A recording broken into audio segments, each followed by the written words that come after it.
بسم الله الرحمن الرحيم نحمده ونصلي على رسوله الكريم أما بعد فأعوذ بالله من الشيطان الرجيم بسم الله الرحمن الرحيم یو حدیث دا نبی کریم صلی الله علیه وسلم ارشاد فرمایي چې کم سړی د سار منځونه قضا کوي په یغه سړی باندې به الله پاک درې آفتونه د په کور باندې راولي. اول آفت دا ده چې د هغه په کور باندې به همیشه لپاره مسکیني، یعنې دی به همیشه د بل محتاج وي، د بل به احتیاجمن وي، د بل په رزق کې به سترګي، همیشه لپاره به دی محتاج وي، همیشه لپاره به دی مسکیني تر هغه وخته پورې چې دی د سهار لمونځ تر څو پورې په جماعت سره یا قضا نه کړي. نو داسې کورونه دي، په یغو کورو کې درې کسان، څلور کسان، په څلورو کې یو سړی لمونځ کوي، په څلورو کې دوه سړیان لمونځ کوي، په څلورو کې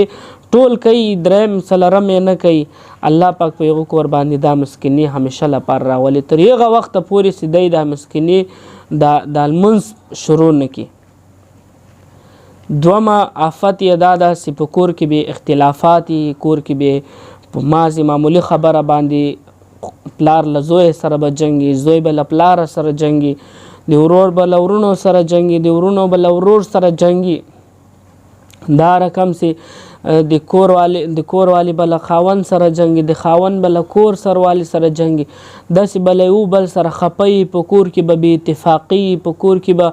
امن نه وي، په کور کې به برکت نه وي، په کور کې به د رزق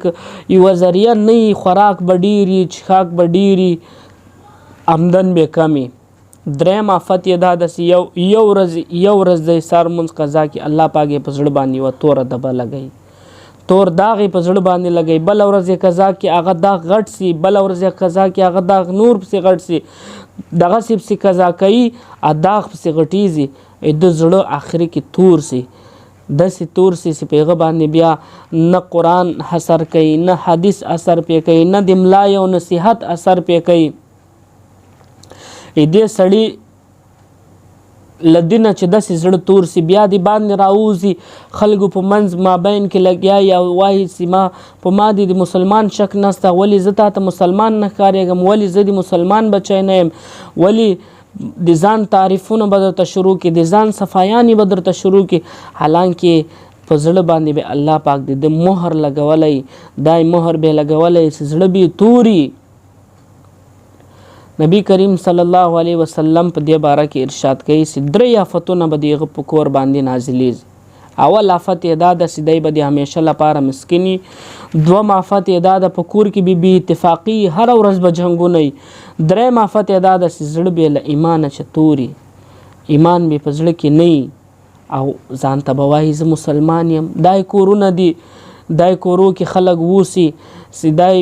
په عیش و عشرت کې اوسي، لیکن د سهار منځونه نه کوي. سهار منځه لپاره پلار راجګوي، پلار نه راجګوي، پلار یې خپله ویدوي، زوی یې خپله ویدوي، خور یې خپله ویدوي. دغسې په ترتیب سره کوم کسان بې المازه هغه کسان په کورو کې ویدوي. یو سړی لا دوه سړیان پکې لمانځه ته روان وي، منځونه پکې کوي، په هغو باندې خو د کور معاوضه نه کیږي،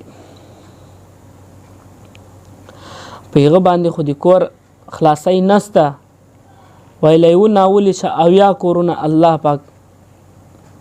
تباه کوي، خرابوي. نو راځئ ورونو، وسم وخت ده، وسم هغه ورځې دي. الله پاک ښه صحت راکړی، ښه ژوند راکړی، ښه کاروبار راکړی ده او دغسې پسې راته ښه شهرت راکړی ده. هر مسلمان ته الله پاک ښه شهرت ورکړی ده، ښه عزت ورکړی ده، ښه د بل قدر کوي لیکن لمونځ نه کوي، خبرې په اخلاقو کوي لیکن لمونځ نه کوي. د مرکو سړی به یې، غټ سړی به یې، سهار له مالې به ویده یي لکه سنډا پروت به یې، ښه د مرکو سړی به یې، ښه د لارې سړی به یې، ښه د مخې سړی به یې. نو الله پاک ته خو دا عمل زیات خوښ نه ده، الله پاک ته خو عبادت خوښ ده. لکه قربانی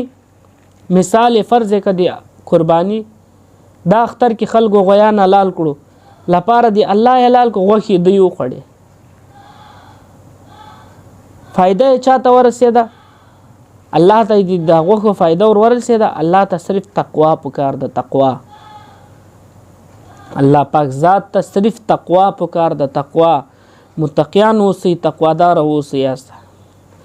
الله پاک دې ټولو مسلمانانو ته په دې باندې د عمل کولو توفیق ورنصیب کړي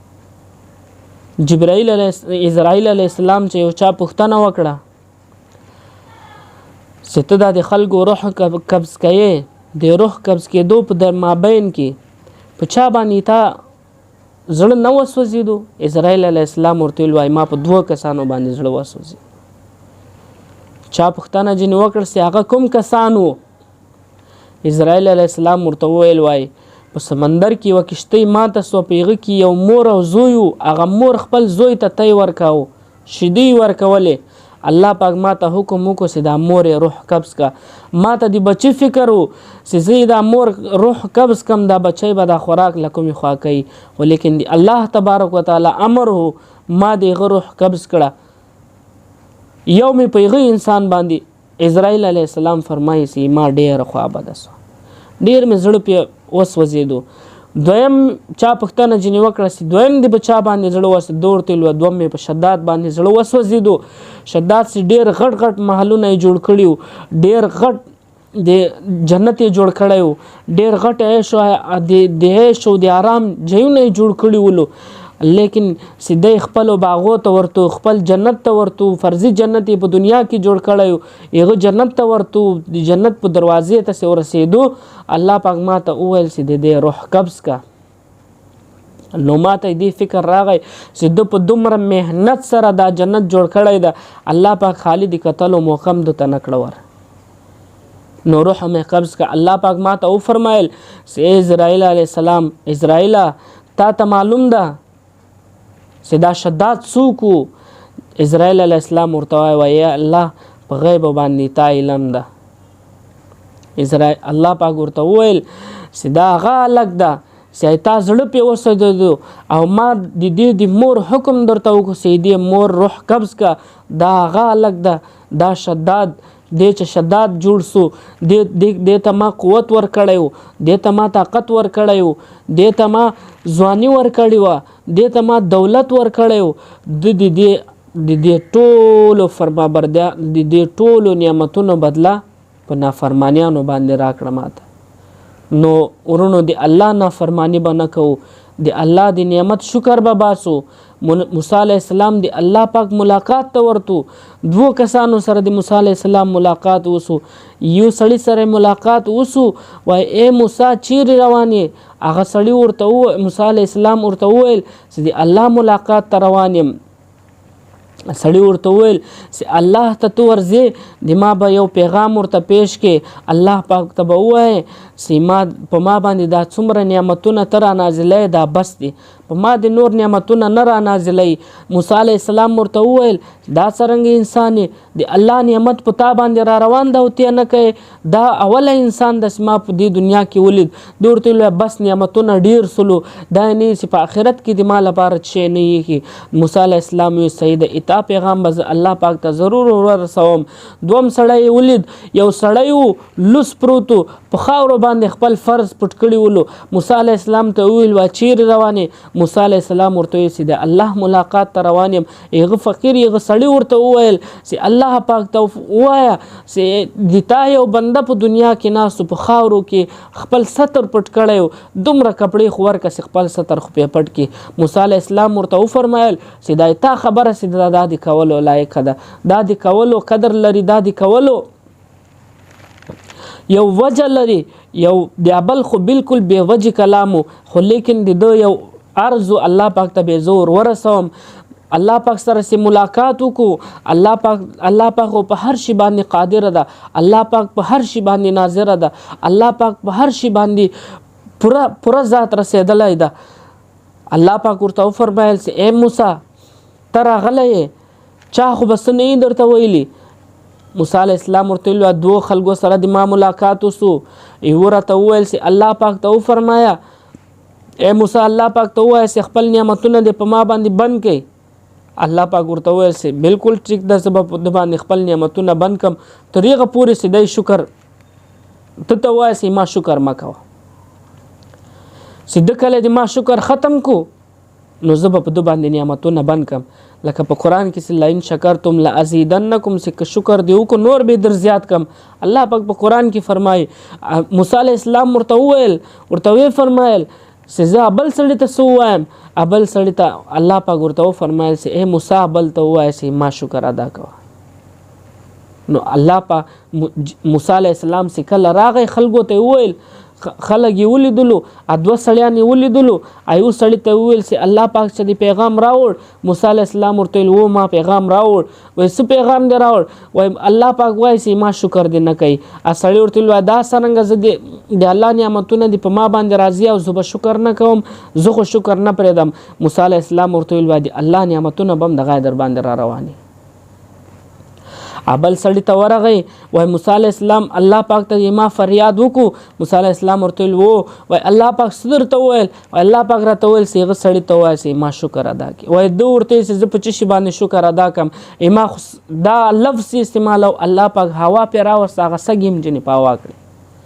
نو ورونو په هر شي به شکر ادا کوو څومره الله پاک را رسوي په هغه به شکر ادا کوو له حرامو چې به ځان ساتو له سوده چې به ځان ساتو له سود ډېره سخته ډېره عظیمه ګناه ده سود کبي ګناه هغه ده لکه له موره سي 80 وارې په مکه معظمه کې زنا کوي توبه نعوذ بالله استغفر الله ډېره غټه ګناه ده ډېره غټه ګناه ده الله سره د اعلان جنگ ده مه کوئ له الله سره د اعلان جنگ مه کوئ عاجزي پیدا کوي په ځان کې عاجزي پیدا کوي که رحمان بابا وایي عاجزي لویه بادشاهي ده ای رحمانه که رستم د زمانې زړه سوځي نو الله پاک د ټولو مسلمانانو ته په دې باندې عمل کولو توفیق ور نصیب کړي الله پاک د ټولو مسلمانانو ته 5 وخت لمونځ کولو توفیق ور نصیب کړي د مسلمانانو پریشانیاں دي الله پاک لري کړي الله پاک د ټولو مسلمانانو باندې راحت راولي څومره مسلمانان د نن حالات په دا وس وختو کې څومره مسلمانان پریشان حال دي الله پاک دې ته پریشانیاں لري کړي بیروزګار دي الله پاک د جایز او حلال روزګار نصیب کې چې څومره خلک په حرامو کې لګیا دي خدای پاک ته حرامو چې وساتي حلال ته راولي الله پاک کوم څومره خلکو زړونه تور دي الله پاک زړونه ورصاف کې د مسلمان لپاره په زړه کې محبت پیدا کې الله پاک د ټولو ته عمل کولو توفیق پیرا نصیب کې واخر دعوانا الحمد لله رب العالمین